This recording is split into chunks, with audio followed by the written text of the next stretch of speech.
Saturday's Mail, and it looks like the Royal Collection has failed the New Age purity test for art. Diane. Well, so this is very interesting. So the Daily Mail have gone with the headline, Royal Collection fails woke test, as 2,500 paintings and photos are checked in case they offend modern attitudes.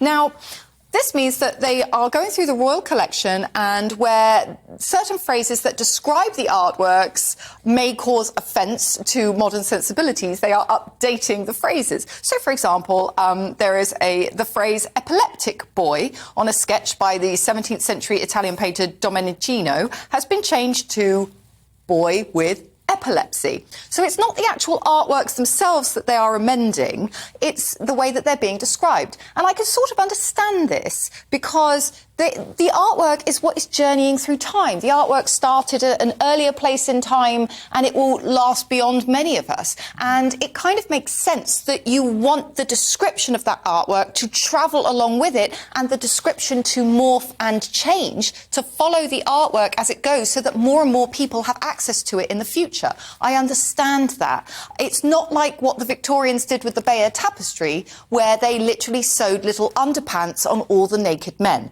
Now, that is something different, because then the Victorians were updating the Bayeux tapestry to reflect their modern sensibilities, because they were giving all the little naked men swimming trunks. There are actually 5 naked men in the Bayeux tapestry, and they gave them things, and there were actually 88 animal bits of genitalia, specifically horses, and the Victorians got rid of all of that.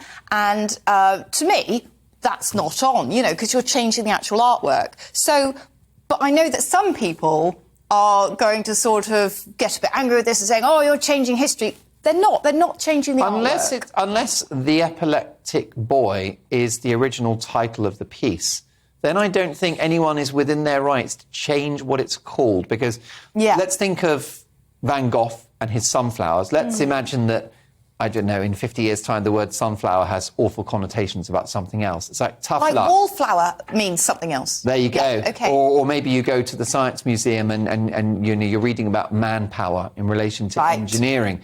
So isn't that the issue, that you're renaming things? I suppose if you are renaming, yes, I would agree with you there. If they're actually renaming the pieces, that's not right, because it's art of its time, and it should be preserved as how it was created.